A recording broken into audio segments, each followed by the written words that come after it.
Have you ever wondered what a drop of blood falling on the fence of isolation could open? Could a small sign change everything?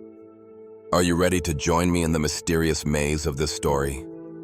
My name is Elias Kane, and for 10 years, I've lived alone in a cabin carved into the heart of Montana's pine forests.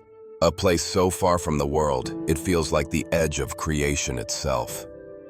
The nearest town, Black Ridge, is 30 miles south, a speck of dust and dreams where men chase gold and lose their souls.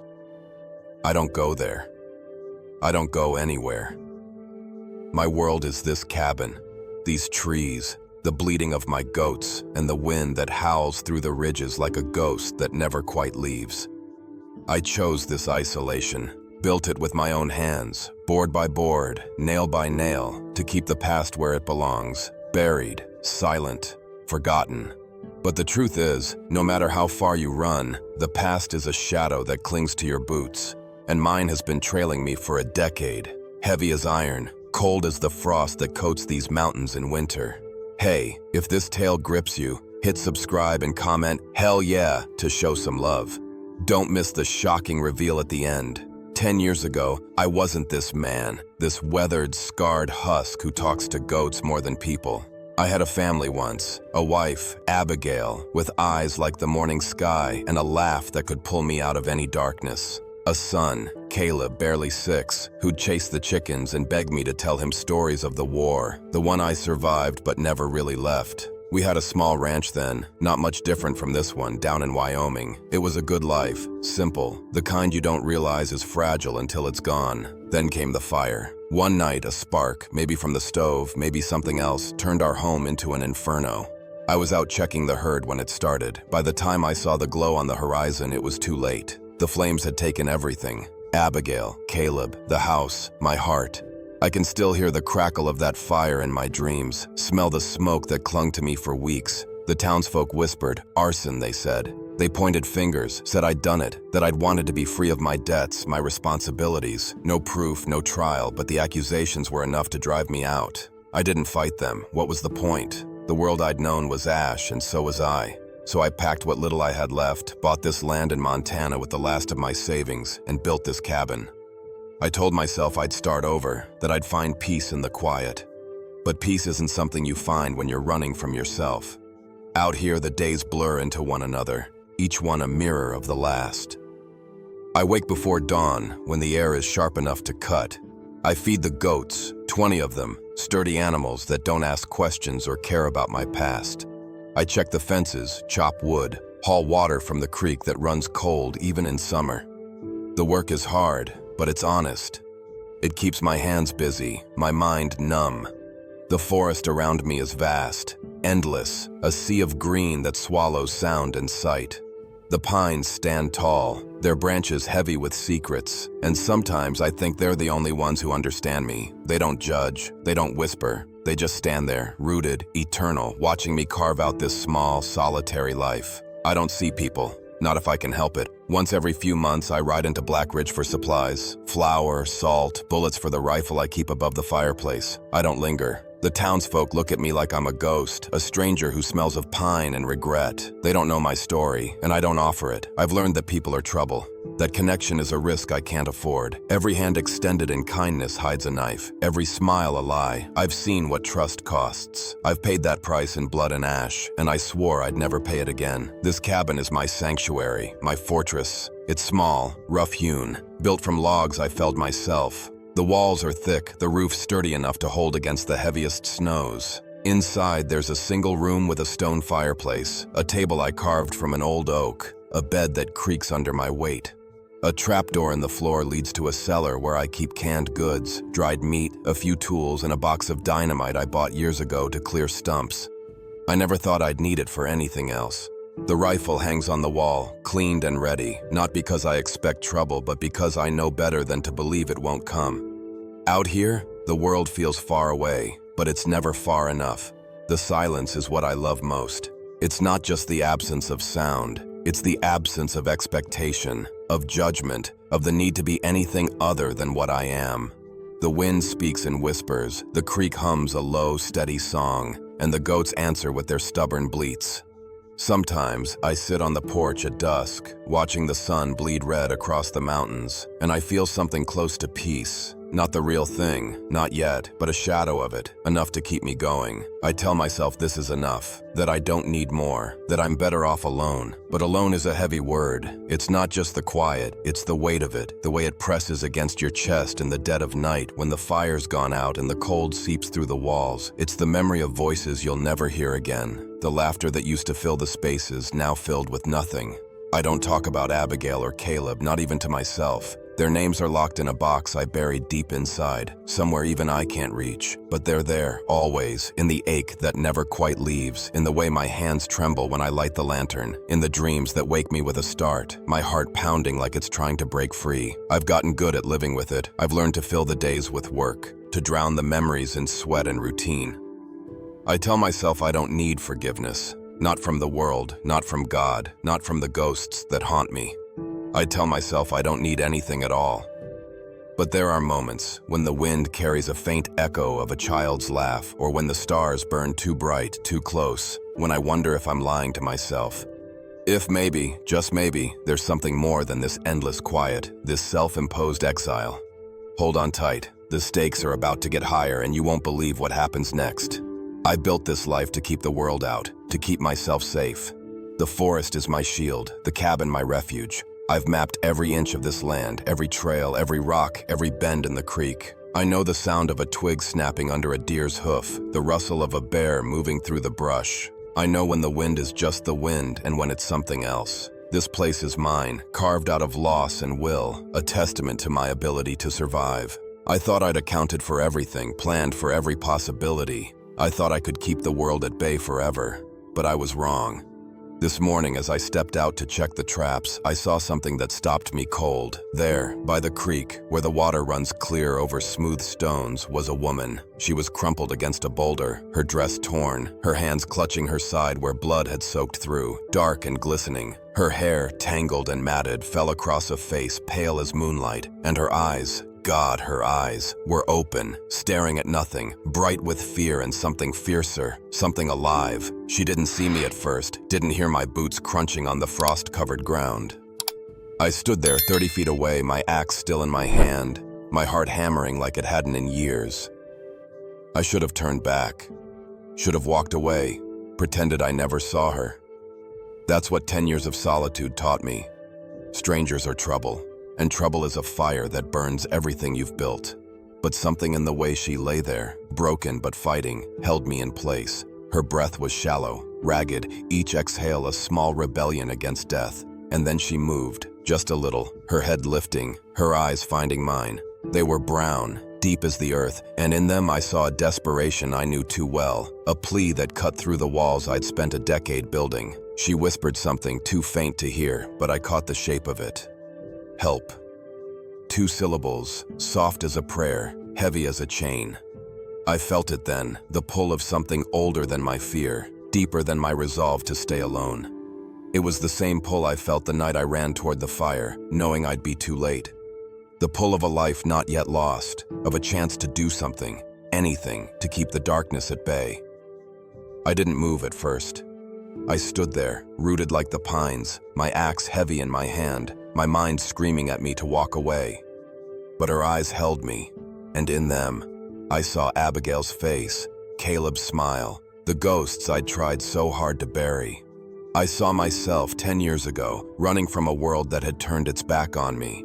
And I knew in that moment that I couldn't turn away from her, not because I was brave, not because I was good, but because sometimes the past doesn't let you choose. Sometimes it chooses for you. I took a step forward, then another, the axe slipping from my fingers to the ground. The wind picked up, carrying the scent of pine and blood, and I knew that whatever came next, my 10 years of solitude were over. The world had found me again, and it had come with a vengeance. I stood frozen, my boots sinking into the frost-dusted earth, the axe forgotten at my feet. The woman by the creek hadn't moved, not since her eyes locked onto mine, pinning me in place like a deer caught in a hunter's sights. Her breath came in shallow gasps, each one a thin thread holding her to this world.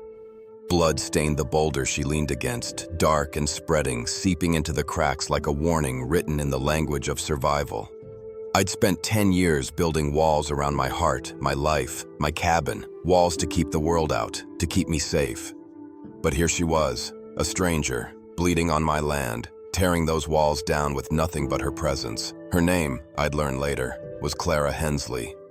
But in that moment, she was just a shadow of a woman, crumpled against the rock, her dress torn to ribbons, her hands pressed against her side where the blood flowed too freely.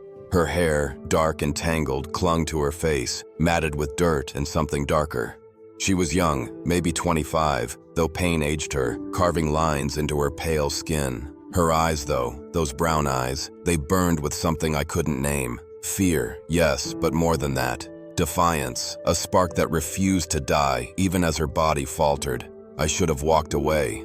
10 years of solitude had taught me one truth. Strangers bring trouble, and trouble is a fire that burns everything you've built. I'd learned that lesson in Wyoming, in the ashes of my old life, when the world turned on me and left me with nothing but scars. I'd sworn never to let anyone close again, never to let the world back in. But as I stood there, 30 feet from her, the wind carrying the scent of pine and iron, I couldn't move. Her eyes held me, and in them, I saw Abigail's face, Caleb's smile, the ghosts I'd buried so deep I thought they'd never find me. I saw myself 10 years ago, running from a world that had no place for me. She tried to speak, her lips trembling, her voice a whisper caught in the morning air. "Help," she said, the word barely audible, but it hit me like a rifle shot. "They're coming." 2 words, fragile as glass, heavy as stone. They changed everything. My world, my quiet, my carefully constructed solitude, it all cracked open in that moment, letting the chaos of the outside world pour in. I didn't know who they were, but I knew the sound of fear, the kind that comes from running, from knowing your prey. I'd heard it in my own voice once, long ago. I took a step closer, then another, my boots crunching on the frozen ground. The creek babbled beside her, its water clear and cold, indifferent to her pain. Up close, I could see the extent of her injuries, cuts on her arms, a bruise blooming purple along her jaw, and that wound in her side, deep and ugly, the kind that doesn't forgive. Someone had hurt her badly. Someone was still hunting her. My hand tightened around the rifle I'd grabbed from the cabin, its weight familiar, grounding. I crouched down, keeping my distance, not because I didn't trust her, but because I didn't trust myself. 10 years alone had made me a stranger to kindness, to connection, to anything that wasn't survival. "Who's coming?" I asked, my voice rough, unused to speaking to anyone but the goats. I glanced toward the horizon where the forest thickened, where shadows could hide men with guns. She winced, her hand pressing harder against her side, blood slipping through her fingers. "Men," she whispered, her voice cracked but steady. "3 of them, from Blackridge. They killed people. I saw it." Her eyes met mine again, and I saw the truth in them, raw and unyielding. She wasn't lying. I'd spent years reading people, before the fire, before the cabin, when I was someone else, someone who knew how to spot a lie. Her fear was real, her pain was real, and whatever she'd seen had marked her in ways that went deeper than the wounds on her body. I wanted to ask more, who these men were, what she'd seen, why she'd ended up here of all places. But the sound of her breathing, ragged and fading, stopped me. She was slipping, her eyes fluttering, her body slumping against the rock. I should have left her there. I should have turned back to my cabin, locked the door, and let the world sort itself out. But something in me, some part I thought I'd killed long ago, wouldn't let me. Maybe it was her eyes, or the way her hand trembled, or the memory of another woman, another life, that I couldn't save. Whatever it was, it pulled me forward, past my fear, past my rules. I knelt beside her, close enough to feel the heat of her fading life. "Can you stand?" I asked, my voice softer now, though it still felt foreign, like it belonged to someone else.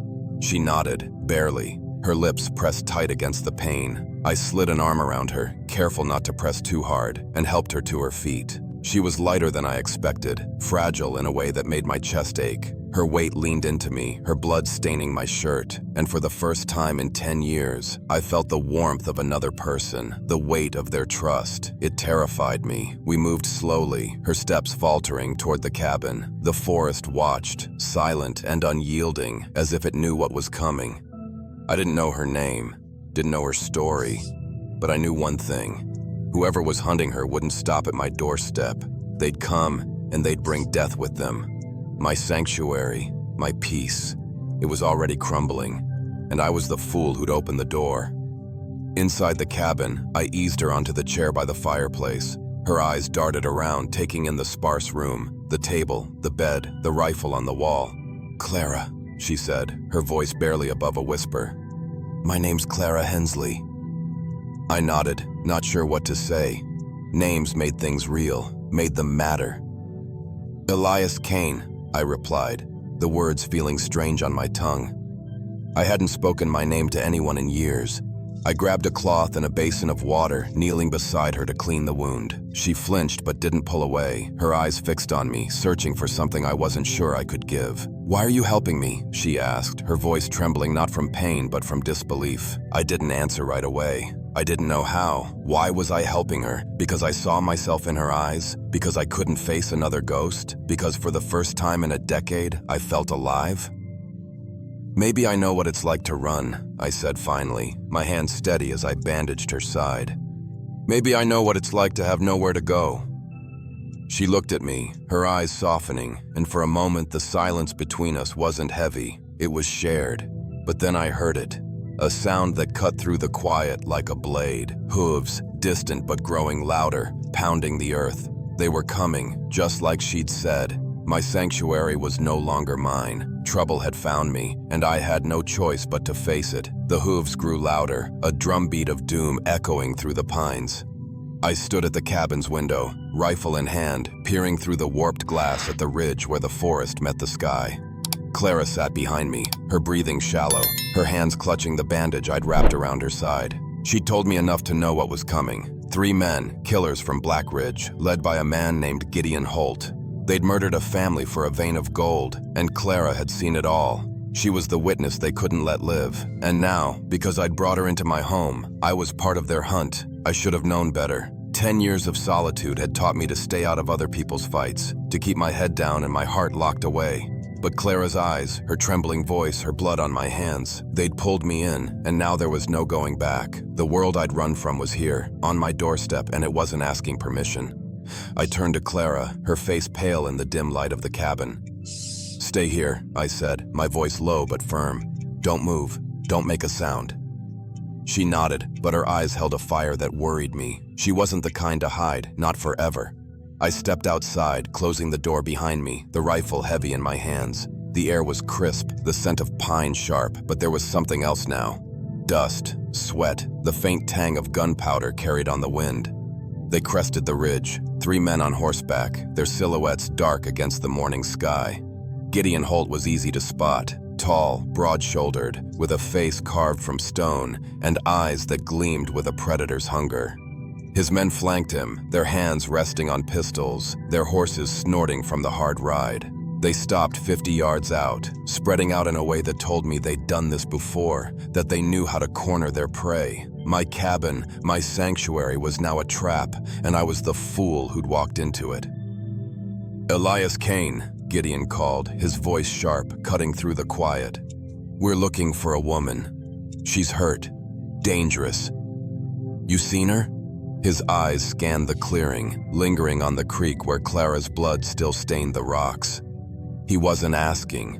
He was testing me, waiting for a lie. I stepped onto the porch, rifle held loose but ready, my heart pounding but my hands steady. I'd been in fights before, in the war, in the years after when survival meant pulling a trigger faster than the other guy. I didn't want this fight, but I knew it was coming. "Ain't seen nobody," I said, my voice calm, though my insides churned. "Just me and my goats out here. Gets quiet, but I like it that way." Gideon's lips curled into a smile, the kind that promises blood. He dismounted, his boots hitting the ground with a thud that echoed in my chest. "Funny thing," he said, walking closer, his hand near his gun. "We tracked her right to your land. Blood trail, fresh as yesterday. You sure you ain't seen her?" His eyes flicked to the cabin, and I knew he'd seen the blood. The same blood I tried to wipe away but couldn't hide. It led straight to my door. My mind raced. I could lie, keep lying, hope they'd move on. But men like Gideon didn't move on. They hunted, they killed, and they left no loose ends. I thought of Clara, hiding inside, her life hanging on my next words. I thought of Abigail and Caleb, of the fire I couldn't stop. I wasn't going to let another life burn out, not if I could help it. Blood could be anything, I said, my voice steady. Wolves come through here sometimes. Maybe your woman ran into one. It was a weak lie, and Gideon knew it. His smile widened and his men moved closer, their hands on their guns, their eyes cold and ready. Mind if we take a look around? Gideon asked, but it wasn't a question. He stepped toward the porch and I raised my rifle an inch, just enough to make my point. I'd rather you didn't, I said. This is my land, my rules. The air grew heavy, the silence between us sharp as a blade. Gideon's hand hovered over his gun, his men spreading out, positioning themselves for a fight. I knew the odds, 3 against 1, and me with a rifle that hadn't been fired in anger in years. But I'd been here before, outnumbered, outgunned, and I'd learned one thing: you don't win by standing still. Then I saw it. Red clay on Gideon's boots, the kind you only find in Black Ridge, near the mines. Clara had been telling the truth. These weren't just hunters, they were killers, and they'd come to finish what they started. My grip tightened on the rifle, my finger brushing the trigger. I didn't want this fight, but it was here, and I wasn't backing down. Gideon took another step, his hand on his gun now, his smile gone. "You're hiding something, Cain," he said. "I can smell it on you." His men moved closer, and I knew the moment was coming, the moment when words would fail and blood would speak. I thought of Clara, of the life she was fighting for, of the ghosts I'd carried for 10 years. This was my land, my home, and I'd be damned if I let these men take it. The first shot rang out before I could think, my rifle cracking like thunder. One of Gideon's men dropped, his gun still in its holster. The others dove for cover, Gideon behind his horse, the second man behind a tree. The quiet of my forest shattered, and I knew there was no going back. Trouble had found me, and I was ready to meet it. The air exploded with gunfire, the sharp crack of bullets tearing through the morning calm. I dove behind the porch railing, splinters flying as Gideon's shots chewed into the wood where my head had been. My heart pounded, but my hands were steady, muscle memory from the war kicking in. I'd hoped never to use these skills again, but the world doesn't care about your hopes. It cares about survival, and right now, survival meant keeping Clara alive and keeping these killers off my land. I fired again, my rifle's report echoing through the pines. Gideon's horse reared, and I saw him scramble for better cover behind a fallen log. His remaining man was behind a tree, popping off shots that buzzed past me like angry hornets. I counted their rounds, 6 shots each, maybe more if they'd reloaded. My rifle had 5 left, and I had a pistol in my belt with 6. Not enough for a straight fight, not against men who killed for a living. "Clara!" I shouted, my voice hoarse. "Stay down!" I didn't know if she heard me, didn't know if she was even conscious. Her blood was still on my hands, her life hanging by a thread, and I wasn't going to let it snap. Not here, not now. Gideon's voice cut through the chaos, cold and mocking. "You're outgunned, Cain. Send the girl out and we'll make this quick." I didn't answer, didn't waste my breath. Men like Gideon didn't negotiate, they killed.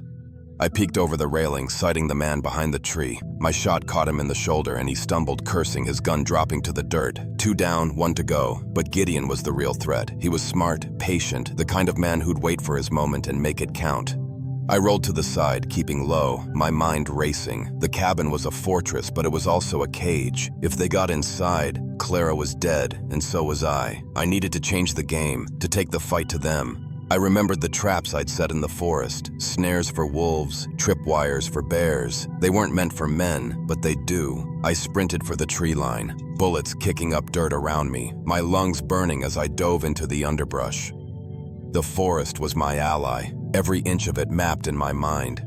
I knew where the ground dipped, where the roots tangled, where the shadows hid a man from sight. I moved fast, circling around to where Gideon's man was crawling, clutching his wounded shoulder. I didn't want to kill him, didn't want to be that man again, but I didn't have a choice. A quick blow with the rifle butt and he was out, tied up with a rope from my pack. One less threat.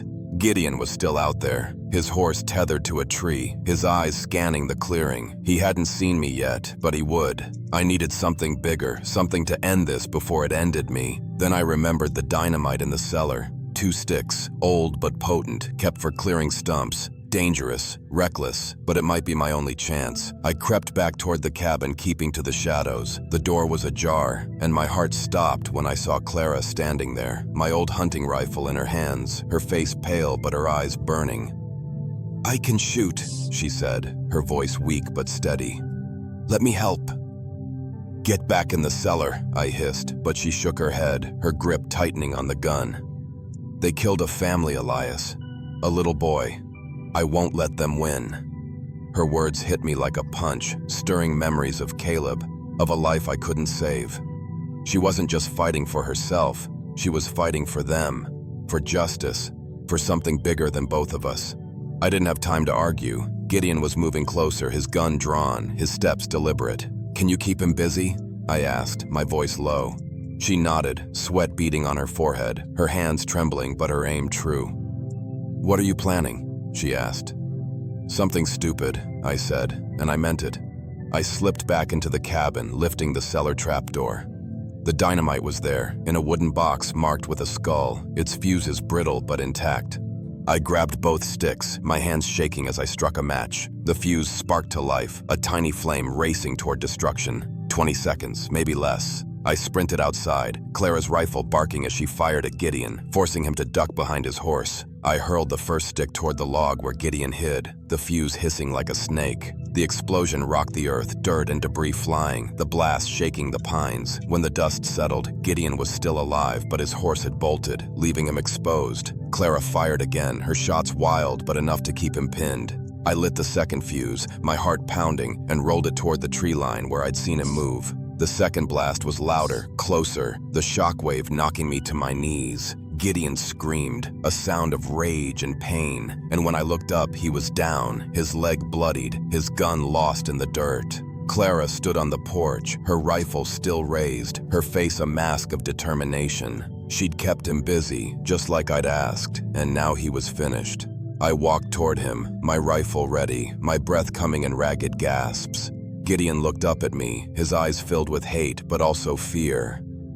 "You don't know what you've done, Cain," he spat. "You think this ends here? It ends for you," I said, and I meant it. I didn't pull the trigger, didn't need to.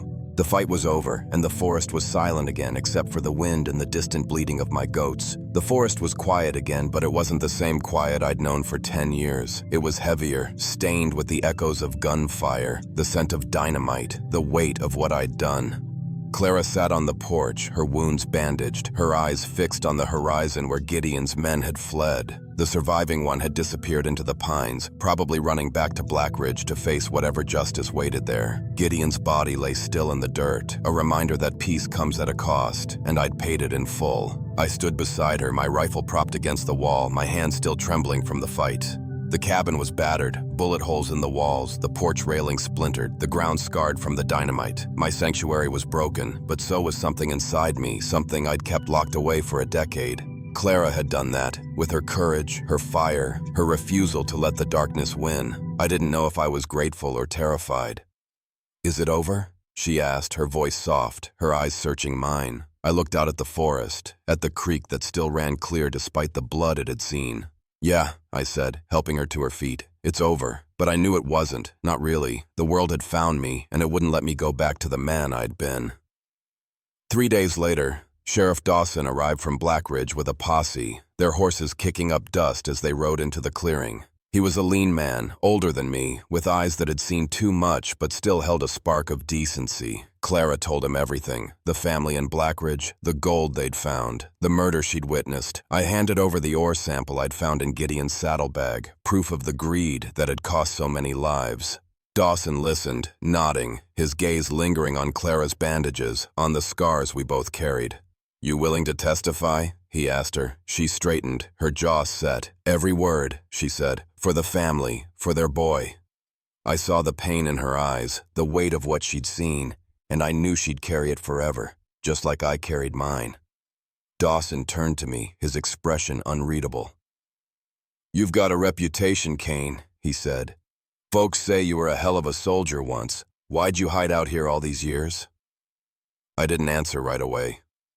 I looked at Clara, at the way she stood tall despite her wounds, at the cabin that had been my prison and my salvation. Sometimes a man needs to find peace before he can make it, I said finally. Dawson nodded, like he understood, and maybe he did. The posse left, taking Gideon's body and the evidence with them. Clara and I stayed on the porch, watching the sun sink behind the mountains, painting the sky in shades of fire. I thought about the past, about Abigail and Caleb, about the man I'd been before the fire. I thought about the future, something I hadn't dared to do in years. You could go anywhere now, I said to Clara, my voice quiet. Dawson said he'd take you to Helena, set you up somewhere safe. You could start over. She didn't answer right away. She looked out at the forest, at the goats grazing in the distance, at the life I'd built from nothing. And you? She asked. What will you do? I shrugged, my hands tracing the grain of the porch railing. Same as always, I suppose. Tend the goats, fix the cabin, keep the world out. But the words felt hollow, and she knew it. She looked at me, her brown eyes soft but steady, and I saw something there I hadn't seen in years. Hope. This place could use a woman's touch, I said, the words slipping out before I could stop them. Maybe some extra hands, too. Her smile was like the first light of dawn, warm and unexpected. Are you offering me a job, Elias Kane? She asked, her voice teasing but kind. I'm offering you a home, I said, and for the first time in 10 years, I meant it. 6 months later, the forest was alive again, not with gunfire, but with life. Clara stayed, and together we rebuilt the cabin, stronger this time, with a new room for her, a garden for the vegetables she loved. We raised the goats, planted crops, welcomed the occasional traveler who needed a meal or a bed. Word spread about what happened, about the man and woman who'd faced down killers and won. People came, not often, but enough to remind me that the world wasn't all darkness. Clara and I, we built something new. Something beautiful, from the ashes of our pasts. The cabin that had been my prison became our sanctuary, a place where 2 broken souls could heal. I kept my rifle cleaned, ready, but I never needed it again. Some battles, once won, stay won. Some peace, once earned, lasts forever. Wow, what a finish. Keep the adventure going, hit subscribe, and dive into our next story.